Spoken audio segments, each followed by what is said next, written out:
ಎಲ್ಲರಿಗೂ ನಮಸ್ಕಾರ. ನಾನು doctor Chaitra Pandit, natural medicines ಹಾಗೂ lifestyle consultant, Samanvita Chikitsalaya, Honnavar. Doctor Chaitra Pandit official YouTube ಚಾನಲ್ಗೆ ನಿಮಗೆಲ್ಲರಿಗೂ ಸ್ವಾಗತ.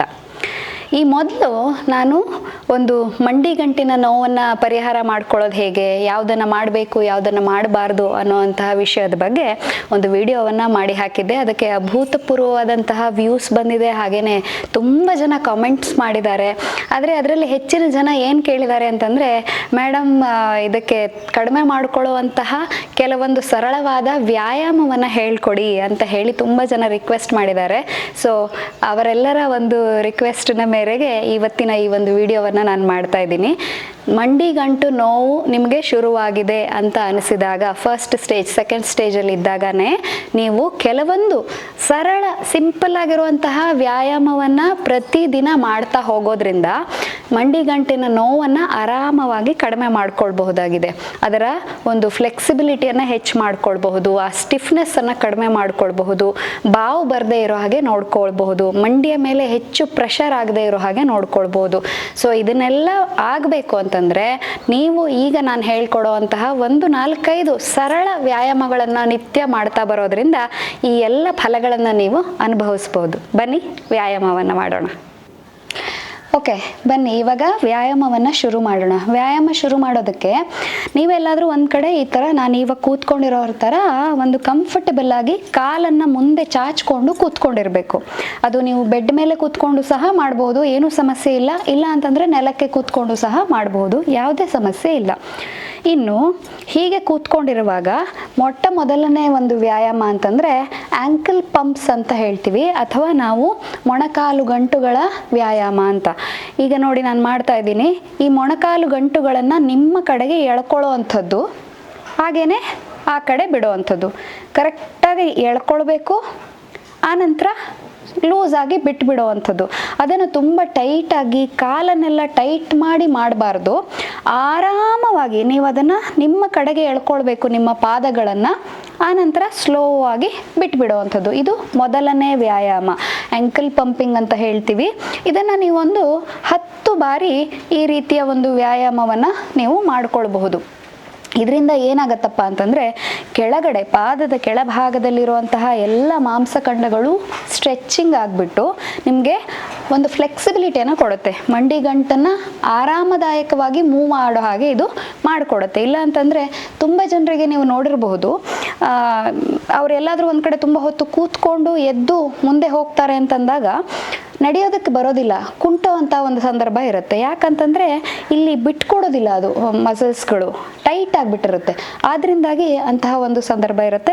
ಇಲ್ಲ ಅಂತಂದರೆ ಎಷ್ಟೋ ಜನರಿಗೆ ಹಿಂಭಾಗದಲ್ಲಿ ನೋವಿರುತ್ತೆ, ಪಾಪ್ಲಿಟಿಯಲ್ ಫೋಸ ಅಂತ ಹೇಳ್ತೀವಿ. ಸೊ ಈ ಮಂಡಿ ಮೇಲ್ಭಾಗ ಅಲ್ಲ, ಅಡಿಭಾಗದಲ್ಲಿ ಹೆಚ್ಚು ನೋವಿರೋವಂಥ ಸಂದರ್ಭ ಬಹಳಷ್ಟು ಜನರಲ್ಲಿ, ಮಂಡಿಗಂಟು ನೋವಿರೋರಲ್ಲಿ ಇರುತ್ತೆ. ಯಾಕಪ್ಪ ಅಂತಂದರೆ ಅದೇ ಕಾರಣ, ಈ ಮಸಲ್ಸ್ಗಳು ಸ್ಟಿಫ್ ಆಗಿರೋದ್ರಿಂದ, ಟೈಟ್ ಆಗಿರೋದ್ರಿಂದ ಈ ಥರ ಒಂದು ಸಮಸ್ಯೆ ಬರುತ್ತೆ. ಸೊ ಹಾಗಾಗಿ ಏನು ಮಾಡಬೇಕಪ್ಪ ಅಂತಂದರೆ, ನಾವು ನಮ್ಮ ಪಾದವನ್ನು ಸ್ಟ್ರೆಚ್ ಮಾಡೋದ್ರ ಮೂಲಕವಾಗಿ ನಾವು ಇದನ್ನು ಫ್ಲೆಕ್ಸಿಬಿಲಿಟಿಯನ್ನು ತುಂಬ ಚೆನ್ನಾಗಿ ಇಂಪ್ರೂವ್ ಮಾಡ್ಕೊಳ್ಬಹುದು. ಇನ್ನು ಇದು ಮೊದಲನೇದಾಯಿತು. 1ರಿಂದ 10 ಎಣಿಸೋದು ಅಂತಂದರೆ 1, 2, 3 ಈ ರೀತಿಯಲ್ಲಿ ನೀವು 10 ಸಲ ಮಾಡಿದ ನಂತರದಲ್ಲಿ ಒಮ್ಮೆ ಪಾದವನ್ನು ನಿಮ್ಮ ಕಡೆಗೆ ಎಳ್ಕೊಂಡ್ಬಿಟ್ಟು 1, 2, 3, 4, 5, 6, 7, 8, 9, 10 ಆನಂತರ ಲೂಸ್ ಬಿಡುವಂಥದ್ದು. ಅಂದರೆ ಒಂದು ಸಲ ಪಾದವನ್ನು ಎಳ್ಕೊಂಡು 10 ಕೌಂಟ್ ಮೇಂಟೈನ್ ಮಾಡಿ ಆನಂತರ ಬಿಡುವಂಥದ್ದು. ಈ ಥರ 10 ಸಲ ರಿಪಿಟೇಷನನ್ನು ಮಾಡುವಂಥದ್ದು. ಇದೆರಡೂ ಮಾಡ್ಕೊಳ್ಳೋದ್ರಿಂದ ತುಂಬ ಚೆನ್ನಾಗಿ ಕಾಲುಗಳಲ್ಲಿ ಸ್ಟ್ರೆಚ್ಚಿಂಗ್ ಆಗಿಬಿಟ್ಟು ನರಗಳು, ಮಾಂಸಖಂಡಗಳು ಎಲ್ಲ ಫ್ಲೆಕ್ಸಿಬಲ್ ಆಗಿ ಸ್ಟ್ರೆಚ್ ಆಗಿ ನಿಮಗೆ ನೋವನ್ನು ಕಡಿಮೆ ಮಾಡೋದಕ್ಕೆ ಇದು ಅತ್ಯಂತ ಸಹಾಯವನ್ನು ಮಾಡಿಕೊಡತ್ತೆ. ಇನ್ನು ಇದರಲ್ಲಿ ಬೇಕು ಅಂತಂದರೆ ಹೀಗೆ ಕೂತ್ಕೊಂಡು ಮಾಡೋದು ಕಷ್ಟ ಆಗತ್ತೆ ಅಂತಂದರೆ ನೀವು ಟಾವೆಲಿನ ಸಹಾಯದಿಂದ ಕೂಡ ಮಾಡಬಹುದು. ಇದನ್ನು 2 ಕಾಲುಗಳ ಪಾದಕ್ಕೆ ಟಾವೆಲನ್ನು ಹಾಕೊಂಡ್ಬಿಟ್ಟು ಟಾವೆಲನ್ನು ನಿಮ್ಮ ಕಡೆಗೆ ಎಳ್ಕೊಳ್ಬೇಕು, ಸರಿಯಾಗಿ ಎಳೆದು ಹಿಡ್ಕೊಂಡು 10ರವರೆಗೆ ಕೌಂಟನ್ನು ಮಾಡೋದು, ಆನಂತರ ಆರಾಮವಾಗಿ ಬಿಟ್ಬಿಡೋದು. ಮತ್ತೆ ಪುನಃ ಎಳ್ಕೊಂಡು 10ರವರೆಗೆ ಕೌಂಟನ್ನು ಮಾಡೋದು, ಪುನಃ ಇದನ್ನು ಲೂಸಾಗಿ ಬಿಟ್ಬಿಡೋದು. ಈ ಥರ ಮಾಡೋದ್ರಿಂದ ಸಹ ನೀವು ಈ ಒಂದು ಸ್ಟ್ರೆಚಿಂಗ್ ಮತ್ತು ಫ್ಲೆಕ್ಸಿಬಿಲಿಟಿಯನ್ನು ಮಾಡ್ಕೊಳ್ಬಹುದಾಗಿದೆ. ಎರಡನೇದಾಗಿ ಏನು ಮಾಡ್ಬೋದಪ್ಪ ಅಂತ ಕೇಳಿದ್ರೆ, ನೋಡಿ ನಮ್ಮ ಈ ಭಾಗದ ಮಾಂಸಖಂಡಗಳು ಏನಿದೆಯಲ್ಲ, ತೊಡೆಯ ಭಾಗದಲ್ಲಿ ಇರುವಂತಹ ಮಾಂಸಖಂಡಗಳು, ಇವನ್ನ ಕ್ವಾಡ್ರಿಸೆಪ್ಸ್ ಮಸಲ್ಸ್ ಅಂತ ಹೇಳ್ತೀವಿ. ಸೊ ಈ ಮಾಂಸಖಂಡಗಳನ್ನು ನೀವು ಎಷ್ಟು ಬಲಯುತ ಮಾಡ್ಕೊಳ್ತೀರೋ ಅಷ್ಟು ನಿಮಗೆ ಮಂಡಿಯ ಮೇಲೆ ಬೀಳುವಂತಹ ಒತ್ತಡ ಅಥವಾ ಪ್ರೆಷರ್ ಕಡಿಮೆ ಆಗುತ್ತೆ. ಅದರಿಂದಾಗಿ ಮಂಡಿ ಗಂಟು ನೋವು ಬರುವಂಥದ್ದು ಕೂಡ ಕಡಿಮೆ ಆಗುತ್ತೆ. ಈ ಮಾಂಸಖಂಡಗಳ ಬಲವರ್ಧನೆಯನ್ನು ಮಾಡೋದಕ್ಕೆ ಏನು ಮಾಡ್ಬೋದಪ್ಪ ಅಂತಂದರೆ, ಒಂದು ಈ ರೀತಿಯ ಟಾವೆಲನ್ನು ತೊಗೊಂಡ್ಬಿಟ್ಟು ನೀವು ಇದನ್ನು ಹೀಗೆ ಮಡಚಿ ಇರ್ಕೆ ಆಕಾರದಲ್ಲಿ ಮಾಡ್ಕೊಳ್ಬೇಕು. ಈ ರೀತಿಯ ಇರ್ಕೆ ಆಕಾರದಲ್ಲಿ ಮಾಡ್ಕೊಂಡಿದ್ದನ್ನು ಈ ಒಂದು ಮಂಡಿಗಂಟಿನ ಕೆಳಭಾಗದಲ್ಲಿ ಅದನ್ನು ಇಟ್ಕೊಂಡ್ಬಿಟ್ಟು ಅದನ್ನು ನೀವು ಪ್ರೆಸ್ ಮಾಡಬೇಕು. ಕರೆಕ್ಟಾಗಿ ಪ್ರೆಸ್ ಮಾಡಿ ಆಮೇಲೆ ಲೂಸ್ ಬಿಡುವಂಥದ್ದು. ಈ ಇರ್ಕೆಯನ್ನು ಮಂಡಿ ಗಂಟಿನ ಕೆಳಗೆ ಇಟ್ಕೊಂಡ್ಬಿಟ್ಟು ಅದನ್ನು ಚೆನ್ನಾಗಿ ಪ್ರೆಸ್ ಮಾಡಬೇಕು ಗಟ್ಟಿಯಾಗಿ. ಆನಂತರ ಲೂಸ್ ಬಿಡೋದು, ಪುನಃ ಗಟ್ಟಿಯಾಗಿ ಪ್ರೆಸ್ ಮಾಡೋದು, ಲೂಸ್ ಬಿಡೋದು, ಪುನಃ ಗಟ್ಟಿಯಾಗಿ ಪ್ರೆಸ್ ಮಾಡೋದು, ಲೂಸ್ ಬಿಡುವಂಥದ್ದು. ಈ ರೀತಿಯ ಒಂದು 10ರಿಂದ 20 ಸಲ ಇದನ್ನು ಮಾಡ್ತಾ ಹೋಗೋದ್ರಿಂದ ನಿಮ್ಗೇನಾಗುತ್ತಪ್ಪ ಅಂತಂದರೆ ಈ ಮಾಂಸಖಂಡಗಳು ಗಟ್ಟಿಯಾಗಿ ಬಲವರ್ಧನೆಗೊಂಡು ಮಂಡಿ ಮೇಲೆ ಬೀಳುವಂತಹ ಪ್ರೆಷರನ್ನು ಇದು ಕಡಿಮೆ ಮಾಡಿಕೊಡುತ್ತೆ. ಇದನ್ನು ಹಾಗೆ ಕೂಡ ಮಾಡಬಹುದು. ಸುಲಭದಲ್ಲಿ ಮಾಡೋಕ್ಕೆ ಸಾಧ್ಯ ಆಗಲಿ ಅಂತ ಹೇಳಿ ನಾನು ಇದನ್ನು ಒಂದು ಇರಿಕೆಯನ್ನು ಇಟ್ಕೊಂಡು ಮಾಡೋ ವಿಧಾನವನ್ನು ಹೇಳಿದ್ದೇನೆ. ಯಾರಿಗೆ ಇದು ಅಭ್ಯಾಸ ಆಗುತ್ತೋ, ಅಭ್ಯಾಸ ಆದ ನಂತರದಲ್ಲಿ ನೀವೇನು ಮಾಡಬಹುದಪ್ಪ ಅಂತಂದರೆ, ಜಸ್ಟ್ ಈ ಮಾಂಸಖಂಡಗಳನ್ನು ಟೈಟ್ ಮಾಡೋದು ಬಿಡೋದು, ಟೈಟ್ ಮಾಡೋದು ಬಿಡೋದು ಮಾಡ್ತಾ ಹೋಗ್ಬಿಟ್ರೆ ಈ ಒಂದು ಕ್ವಾಡ್ರಿಸೆಪ್ಸ್ ಮಸಲಿನ ಸ್ಟ್ರೆಂಥನಿಂಗನ್ನು ನಾವು ಮಾಡಿದಾಗುತ್ತೆ. ಅದ್ರ ಜೊತೆಗೆ ಮಂಡಿ ಮೇಲೆ ಬೀಳುವಂತಹ ಪ್ರೆಷರನ್ನು ನಾವು ಕಡಿಮೆ ಮಾಡಿದಾಗುತ್ತೆ. ಇನ್ನು ಮೂರನೇದಾಗಿ ಏನು ಮಾಡ್ಬೋದಪ್ಪ ಅಂತ ಕೇಳಿದ್ರೆ, ಈ ಥರ ನೀವು ಆರಾಮವಾಗಿ ಮಲ್ಕೋಬೇಕು. ಆರಾಮವಾಗಿ ಮಲ್ಕೊಂಡು ಒಂದು ಕಾಲನ್ನು ಮಡಚಿಟ್ಕೊಳ್ಬೇಕು. ಎಡಗಡೆ ಕಾಲನ್ನು ಮಡಚಿಟ್ಕೊಂಡು ಬಲಗಡೆ ಕಾಲನ್ನು ಸ್ವಲ್ಪವಾಗಿ ನಿಮಗೆ ಎಷ್ಟಾಗುತ್ತೋ ಅಷ್ಟು ಈ ರೀತಿಯಲ್ಲಿ ಮೇಲೆ ಎತ್ತಾ ಬರುವಂಥದ್ದು. ಕಾಲನ್ನು ಸ್ಟ್ರೈಟು ಮೇಲೆ ಎತ್ತಿಬಿಟ್ಟು ಈ ಕಾಲಿನ ಸಮಕ್ಕೆ ಬಂದರೆ ಸಾಕು. ಇಲ್ಲಿವರೆಗೆ ಬಂದಮೇಲೆ 1 2 3 4 5 ಇದನ್ನು ನಿಲ್ಲಿಸ್ಬಿಟ್ಟು ಆನಂತರ ಹಗೂರ ಕೆಳಗಿಳಿಸುವಂಥದ್ದು. ಮತ್ತೆ ಪುನಃ ಅದೇ ರೀತಿ ಇದನ್ನು ಪುನಃ ಮಾಡುವಂಥದ್ದು. ಸ್ಟ್ರೈಟ್ ಮೇಲೆ ಎತ್ತೋದು, ಅಲ್ಲಿ ನಿಲ್ಲಿಸೋದು 5 ಕೌಂಟು, ಆನಂತರ ಕೆಳಗಿಳಿಸುವಂಥದ್ದು. ಈ ರೀತಿಯ ಅಭ್ಯಾಸವನ್ನು ಮಾಡ್ಕೊಳ್ಳೋದ್ರಿಂದ ಸಹ ನಿಮಗೆ ಕಾಲಿನ ಸ್ಟ್ರೆಂತನ್ನು ಹೆಚ್ಚು ಮಾಡ್ಕೊಳ್ಬಹುದು. ಅಕಸ್ಮಾತ್ ನಿಮಗೆ 5 ಕೌಂಟ್ ಆಗಲಿಲ್ಲ ಅಂತಂದರೆ 3 ಕೌಂಟನ್ನು ಮೇಂಟೈನ್ ಮಾಡ್ಬೋದು, ಯಾವುದೇ ಸಮಸ್ಯೆ ಇಲ್ಲ. ಇನ್ನು ಈ ಕಾಲಿಂದ ಅಭ್ಯಾಸ ಆದ ನಂತರದಲ್ಲಿ ನಾವು ಎಡಗಡೆ ಕಾಲಿಂದನೂ ಕೂಡ ಮಾಡಬೇಕು. ಆವಾಗ ಬಲಗಡೆ ಕಾಲನ್ನು ಮಡಚಿಟ್ಕೊಂಡು ಎಡಗಡೆ ಕಾಲನ್ನು ನೇರವಾಗಿ ಮೇಲೆ ಎತ್ತುವಂಥದ್ದು. ಈ ಕಾಲಿನ ಸಮಾನಾಂತರಕ್ಕೆ ಬಂದಾಗ ಅದನ್ನು ಅಲ್ಲಿ ನಿಲ್ಲಿಸ್ಬಿಟ್ಟು 1 2 3 4 5 ಸ್ಲೋಲಿ ಕೆಳಗಿಳಿಸುವಂಥದ್ದು. ಈ ರೀತಿಯ ಒಂದು 8ರಿಂದ 10 ರಿಪಿಟೇಷನನ್ನು ನೀವು ಮಾಡ್ಕೊಳ್ಳೋದ್ರಿಂದ ಕಾಲನ್ನು ಸ್ಟ್ರೆಚ್ ಮಾಡಿದಾಗೂ ಆಗುತ್ತೆ, ಈ ಮಸಲನ್ನು ಸ್ಟ್ರೆಂತ್ ಮಾಡಿದಾಗೂ ಆಗುತ್ತೆ, ಹಾಗೆಯೇ ಮಂಡಿ ಮೇಲೆ ಬೀಳೋ ಪ್ರೆಷರನ್ನು ಕಡಿಮೆ ಮಾಡಿಕೊಂಡಾಗೂ ಆಗತ್ತೆ. 4ನೇದಾಗಿ ಈ ಥರ ಕುರ್ಚಿ ಮೇಲೆ ನೀವು ಕೂತ್ಕೊಂಡ್ಬಿಟ್ಟು ಇಲ್ಲಿಂದ ಕಾಲನ್ನು ನೇರವಾಗಿ ಸಾಧ್ಯವಾದಷ್ಟು, ಎಷ್ಟು ನೇರ ನಿಮಗೆ ಮಾಡಲಿಕ್ಕಾಗತ್ತೋ ಅಷ್ಟು ನೇರ ಮಾಡುವಂಥದ್ದು.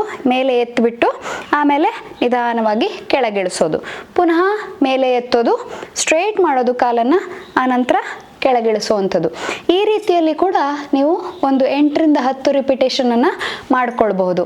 ಈ ಎಲ್ಲ ವ್ಯಾಯಾಮಗಳನ್ನು ಪ್ರತಿನಿತ್ಯ ಬೆಳಗ್ಗೆ ಒಂದ್ಸಲ, ಸಾಯಂಕಾಲ ಒಂದ್ಸಲ ರಿಪೀಟ್ ಮಾಡಬೇಕಾಗತ್ತೆ. ಈ ಎಲ್ಲ ವ್ಯಾಯಾಮಗಳ ಜೊತೆಗೆ ಕೆಲವೊಂದು ಜೀವನ ಶೈಲಿ ನಿರ್ವಹಣೆ ಅಂತ ನಾನು ಹೇಳಿದ್ದೆ.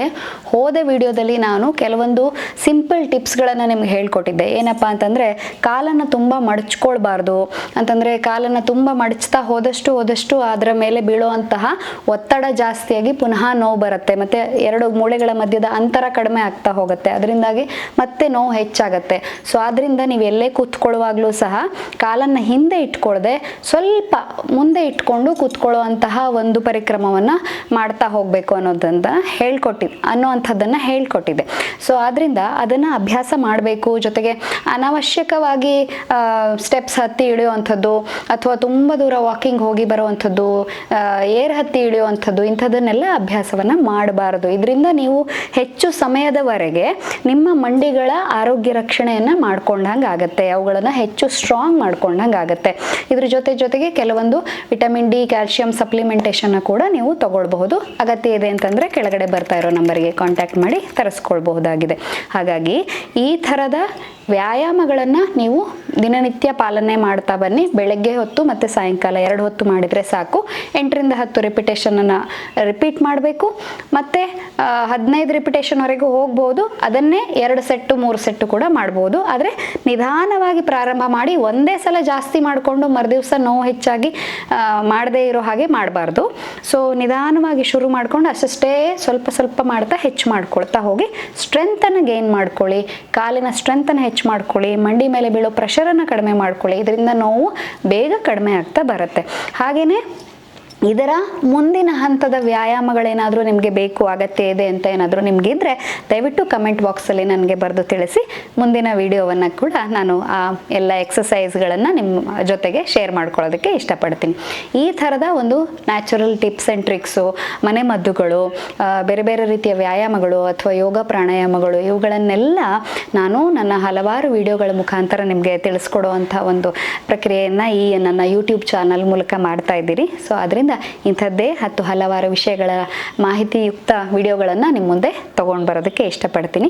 ಆದ್ದರಿಂದ ಈ ಎಲ್ಲ ನನ್ನ ಚಾನಲನ್ನು ಸಬ್ಸ್ಕ್ರೈಬ್ ಮಾಡಿ, ನಿಮ್ಮ ಯಾರಿಗೆ ಅಗತ್ಯ ಇದೆಯೋ ಇದನ್ನು ಫಾರ್ವರ್ಡ್ ಮಾಡಿ, ಶೇರ್ ಮಾಡಿ, ನಮ್ಮ ಚಾನಲನ್ನು ಸಬ್ಸ್ಕ್ರೈಬ್ ಮಾಡಿ ಅಂತ ಹೇಳ್ತಾ ಮುಂದಿನ ವಿಡಿಯೋದಲ್ಲಿ ಭೇಟಿಯಾಗೋಣ.